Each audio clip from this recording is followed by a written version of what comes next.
The auction block.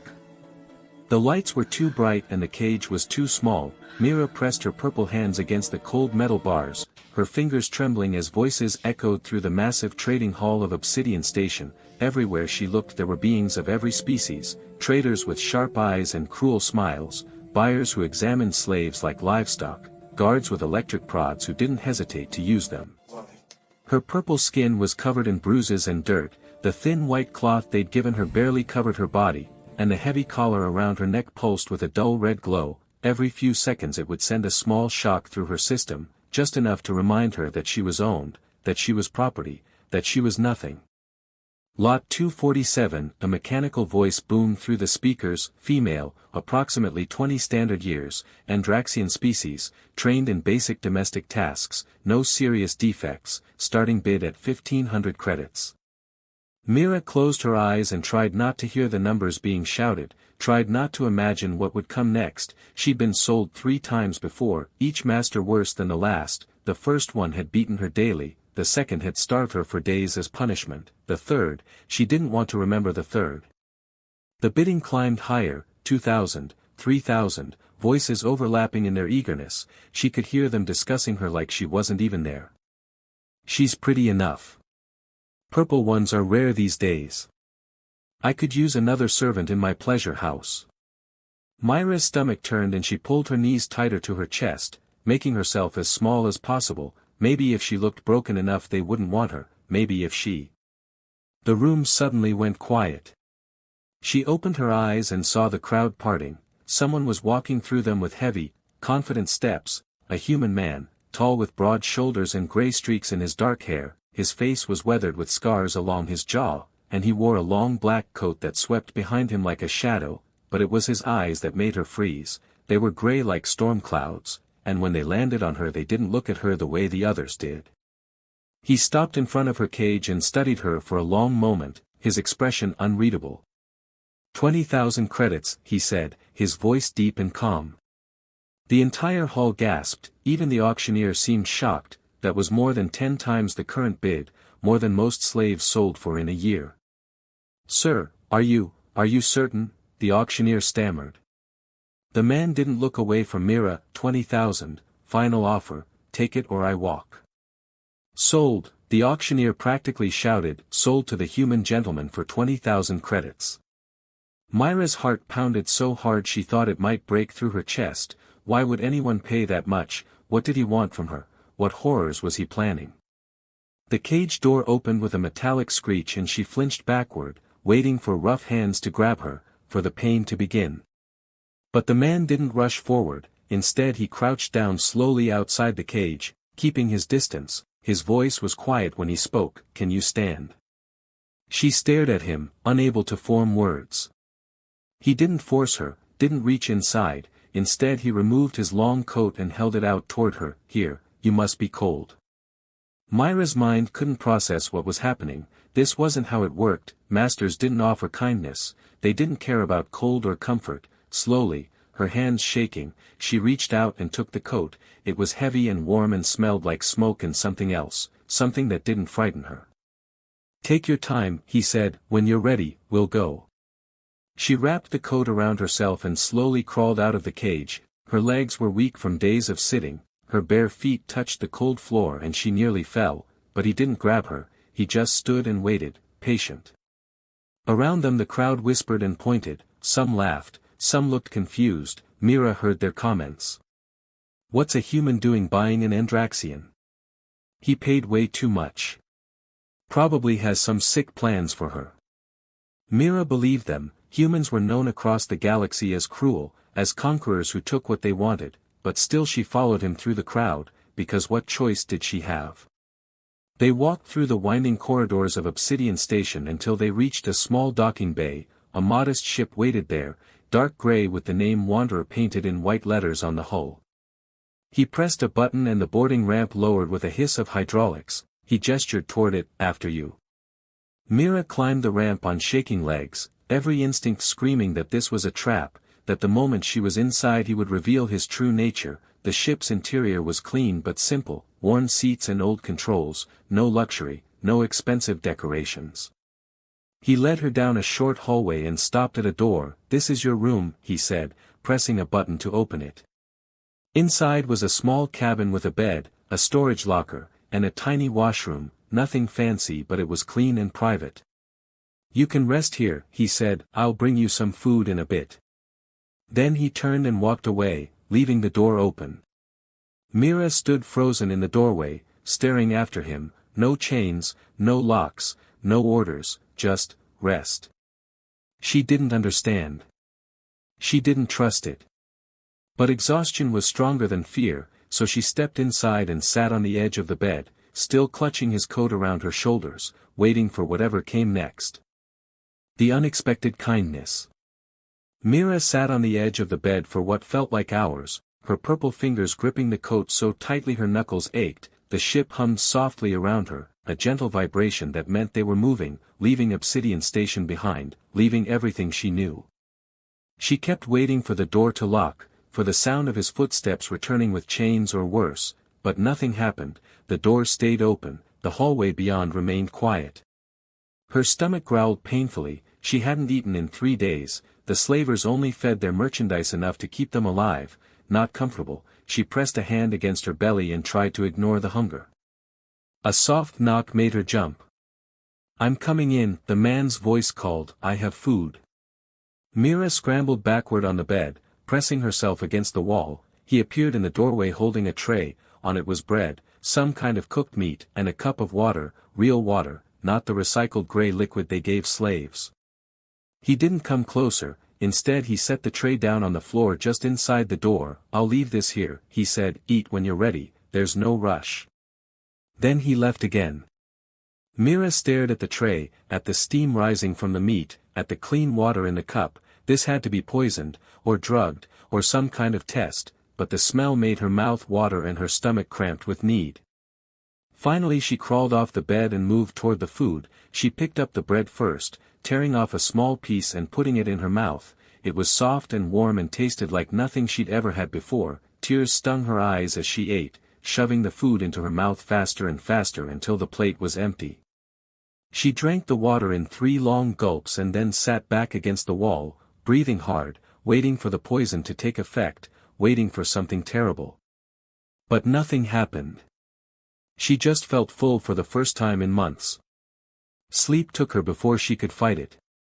When she woke, light was streaming through a small window. She'd slept through the night. The coat was still wrapped around her and someone had placed a folded set of clothes on the foot of the bed while she slept. Mira sat up quickly, panic flooding through her. He'd been in here while she was unconscious. He could have done anything, but as she looked down at herself she realized she was unchanged, untouched. The clothes were simple, a gray shirt and dark pants, both soft and clean. There were even undergarments and a pair of boots. Slowly she changed, her hands shaking the whole time. The clothes fit well enough, much better than the thin rag she'd been wearing. When she was dressed she stepped out into the hallway. The man was sitting at a small table in what looked like a kitchen area. He had a datapad in front of him and a cup of something hot. When he saw her he nodded. "Good morning, did you sleep well?" Mira didn't answer, she just stood there staring at him. He gestured to the chair across from him. "Sit if you want, I'm making breakfast." "Why?" Her voice came out as a whisper, rough from disuse. He looked up at her. "Why what? Why aren't you, why didn't you?" She couldn't finish the sentence. His expression softened slightly. "Because that's not why I bought you." "Then why?" she asked, her voice cracking. "Nobody pays 20,000 credits unless they want something." He was quiet for a long moment, his gray eyes studying her face. Then he stood and walked to the small stove, cracking eggs into a pan. "Sit down," he said, "I'll tell you a story." Mira hesitated, then slowly sat in the chair, her body tense and ready to run. He cooked in silence for a minute before speaking. 10 years ago I was a soldier, fought in the border wars for the Terran Coalition. We were sent to clear out pirate bases on the outer colonies. He flipped the eggs, his movements practiced. On one mission we raided a slaver compound, found dozens of people locked in cages. We freed most of them, but there was one girl, couldn't have been more than 16, she was Andraxian, purple skin like yours. Myra's breath caught. She reached out to me through the bars, he continued, begged me to help her, but my commander ordered us to move on, said we didn't have time, said she wasn't our mission objective. I listened to him, I left her there. He plated the eggs and set one in front of Mira, then sat down with his own. 2 days later we got word that the compound had been hit by a rival gang, everyone inside was killed, including that girl.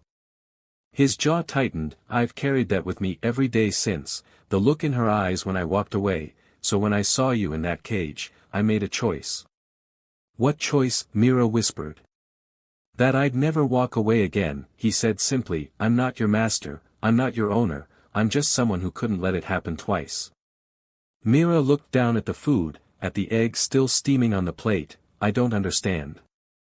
You don't have to, he said, just eat, rest, heal. When we get to where we're going I'll find a way to get that collar off, then you can decide what you want to do, stay, leave, whatever you choose. That word, choose, it hit her like a physical blow. She hadn't been allowed to choose anything in years.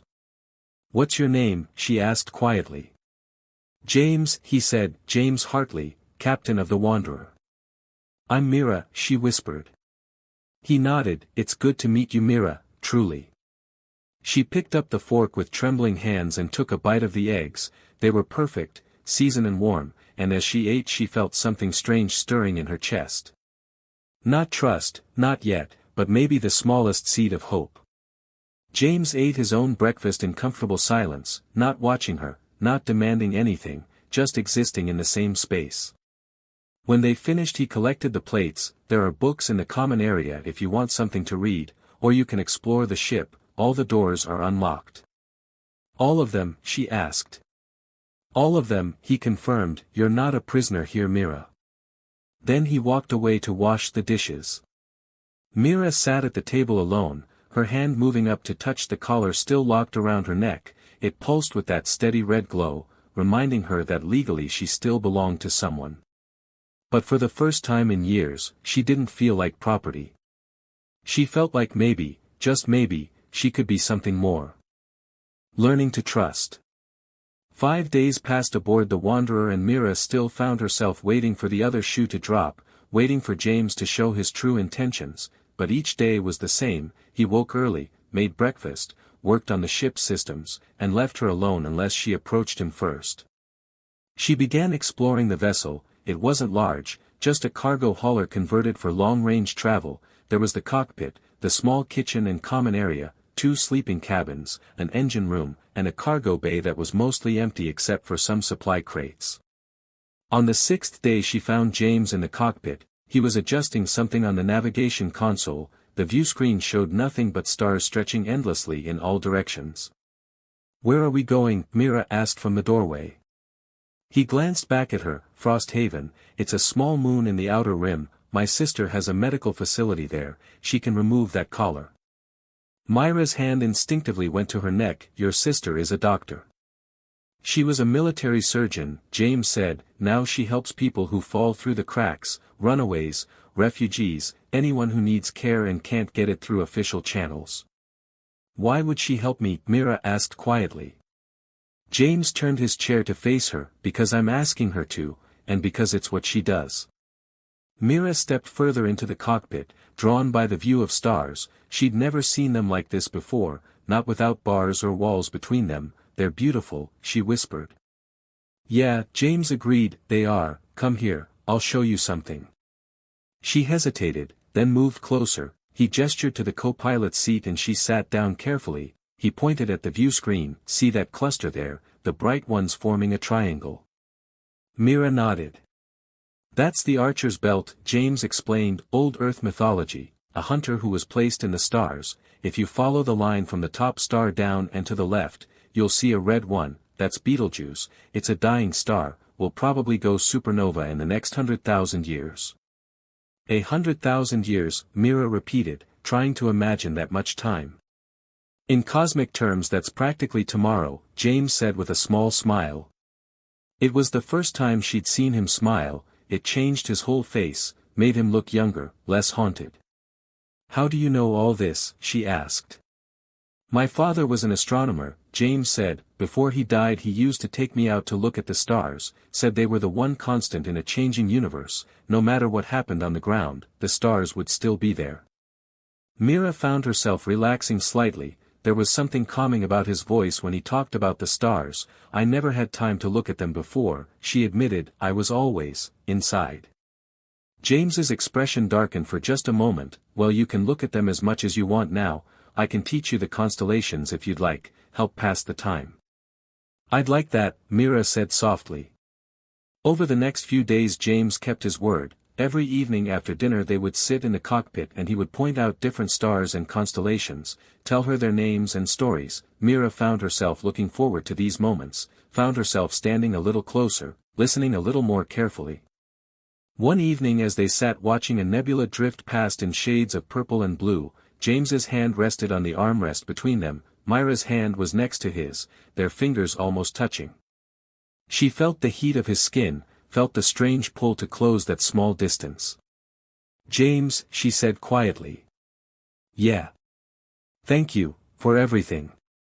He turned to look at her and their eyes met, his gray eyes were soft in the dim light of the cockpit. You don't need to thank me, Mira.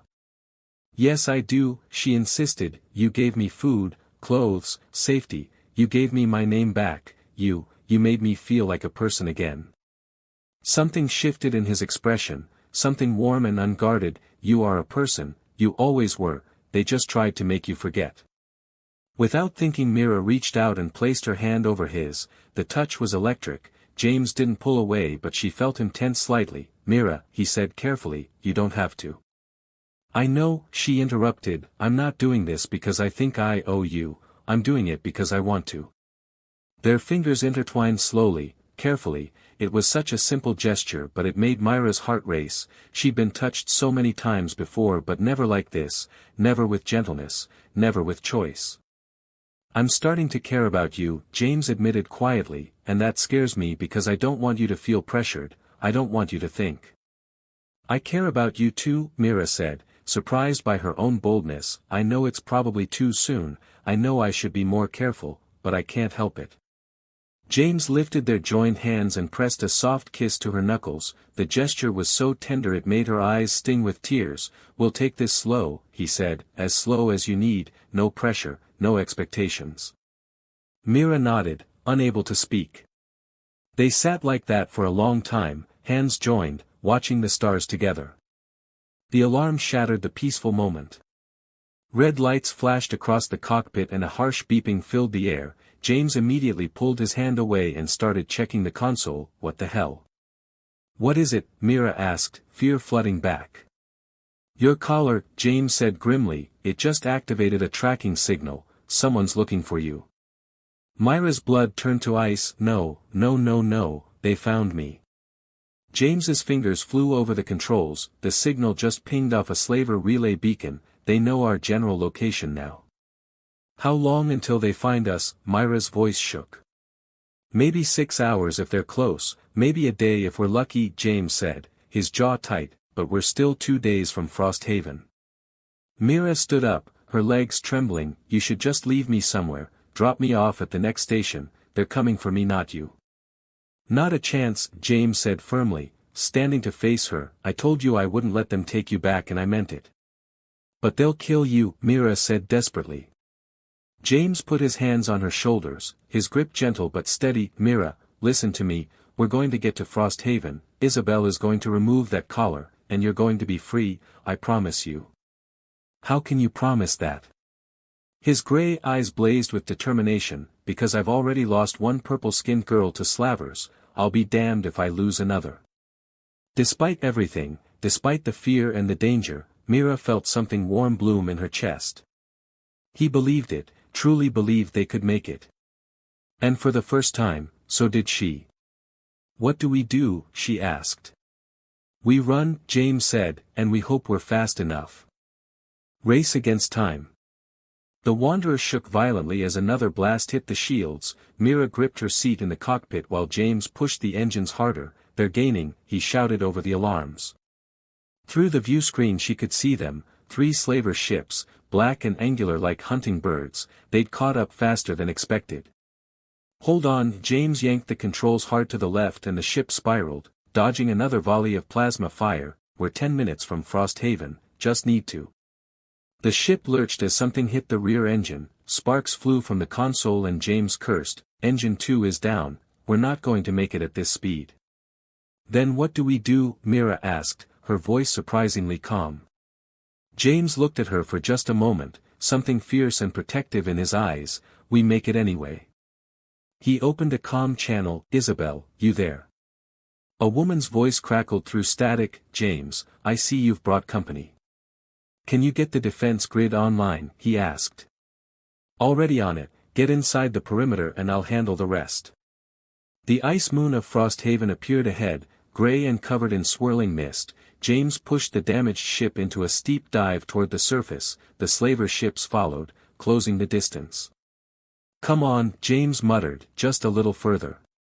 They crossed into the moon's atmosphere, the ship shaking from the entry burn. Behind them the slavers opened fire again, but suddenly blue energy barriers flickered to life around the facility below. The shots bounced harmlessly off. The slaver ships pulled back, unable to penetrate the defense grid. "Welcome home, brother," Isabel's voice said warmly. James let out a breath he'd been holding and brought the Wanderer down for a rough landing in a hidden bay carved into the ice. When the engines finally shut down he turned to Mira. "Are you hurt?" She shook her head. "I'm okay." "Good, let's get that collar off before they figure out how to get through the shields." Dr. Isabel Hartley was tall with silver-streaked black hair pulled back in a tight braid. One of her eyes was cybernetic, glowing faintly blue. She wore a white medical coat over tactical gear and moved with military precision. "So this is her," Isabel said, studying Mira with a professional eye. "This is Mira," James confirmed. Isabel's expression softened slightly. "Nice to meet you, let's see what we're working with." She led them into a sterile medical room. The walls were white and clean with advanced equipment Mira had never seen before. Isabel gestured to an examination table. "Lie down on your stomach, I need to scan the collar." Mira did as instructed, her heart pounding. James stood nearby, his presence comforting. Isabel ran a scanner over Myra's neck, her cybernetic eye glowing brighter as she analyzed the data. "This is military grade," she muttered, "anchored directly into the C4 and C5 vertebrae with microfilaments wrapped around the spinal cord. One wrong move and she'll be paralyzed from the neck down." "But you can remove it," James said. It wasn't a question. "Yes, but it's going to take precision and time. I'll need at least 2 hours." An explosion rocked the facility, dust fell from the ceiling. "They're firing on the shields," Isabel said grimly. "We don't have 2 hours." "Then work fast," James said. "I'll go help with the defenses." "James, wait." Mira sat up, fear in her eyes. He came to her side and took her hand. "I'll be right outside. You're safe here with Isabel, I promise." Before she could respond he leaned down and pressed his lips to her forehead. The kiss was soft and brief but it filled her with warmth. "I'll see you when this is over," he whispered. Then he was gone. Isabel prepared her instruments. "He really cares about you. I haven't seen my brother this invested in anything since before the war." "I care about him too," Mira admitted quietly. "Good," Isabel said, "then let's make sure you both survive this. Lie back down." As Mira lay on the table and felt the cold touch of surgical tools against her neck, she closed her eyes and thought of James, of his gray eyes and gentle hands, of the way he said her name like it mattered. She would survive this. They both would. They had to. Freedom and new beginnings. The surgery felt like it lasted forever. Mira lay perfectly still while Isabel worked. She could feel the tools moving against her spine, hear the soft hum of medical equipment. Outside the explosions continued, each one making her flinch. "Almost there," Isabel murmured, "just one more anchor point." There was a sharp tug and then suddenly, relief. The constant pressure around her neck vanished. The collar clattered onto a metal tray beside the table. "It's done," Isabel said. "You're free."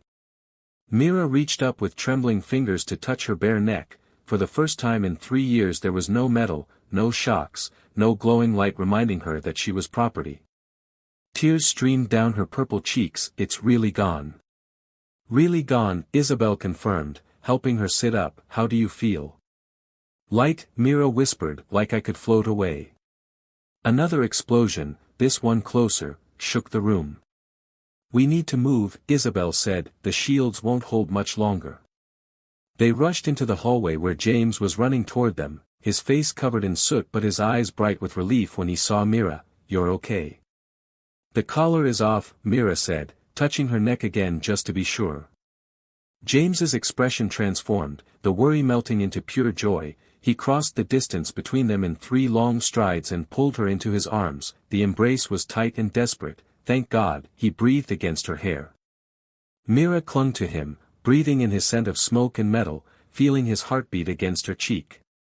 We need to go now, Isabel interrupted, the slavers just breached the outer perimeter. Where? James asked, not letting go of Mira. They're coming through the north entrance, we have maybe 5 minutes. James finally released Mira but kept her hand firmly in his. Let's move. They ran through the facility toward the landing bay. Behind them they could hear shouts and weapon fire. The Wanderer sat waiting, damaged but functional. Get her on board, Isabel said, I'll buy you time. Isabel, James started. Go little brother, I'll be fine, I've got this place rigged to blow once you're clear. James pulled his sister into a quick embrace. Stay safe. Always am, she grinned, then turned and ran back toward the fighting. James and Mira boarded the ship. He fired up the engines while she strapped into the co-pilot seat. The Wanderer lifted off just as explosions began tearing through the facility behind them. They shot up through the atmosphere and into space. The slaver ships tried to pursue but the exploding base distracted them long enough for the Wanderer to jump to light speed. Hours later when they were safely in the void between star systems, James finally allowed himself to relax. He looked over at Mira who was staring at her reflection in the dark viewscreen, touching her bare neck over and over. I can't believe it's real, she whispered. James unbuckled and moved to kneel in front of her seat. He took both her hands in his. It's real, Mira, you're free, truly free. She looked down at him, at this man who had risked everything to save her, who had shown her kindness when she'd forgotten what it felt like. What happens now? She asked. That's up to you, James said softly. I can take you anywhere you want to go, find your people if you have any, start a new life wherever you choose. Myra's purple fingers tightened around his, and if I choose to stay with you. His breath caught. You want to stay. I want to be where you are, she said, her voice steady and sure. If you'll have me. James stood and pulled her up with him, his hands cupped her face gently. Mira, I would be honored. She smiled, really smiled for the first time. Then that's my choice. He leaned in slowly, giving her time to pull away, but she didn't. She rose on her toes and closed the distance between them. Their lips met softly at first, tentative and sweet, then deeper as weeks of tension and fear and growing feelings poured into the kiss. When they finally parted, Mira rested her forehead against his. I love you, she whispered. I know it's fast and probably crazy, but I do. I love you too, James said without hesitation. From the moment I saw you in that cage I knew I couldn't let you go. They stood there in the cockpit surrounded by stars, 2 broken people who had found each other in the darkness. What do we do now? Mira asked. James smiled. We help others like you, we go back to stations like Obsidian and we free as many as we can. Together, Mira said. Together, he confirmed, as partners, as equals. She kissed him again, tasting freedom and hope and new beginnings. The Wanderer sailed through the cosmos carrying 2 souls who had finally found home in each other, and ahead of them lay not a destination but a purpose, to bring light into the darkness, to break chains, to give others the same chance they had been given. To choose their own destiny among the stars. The end.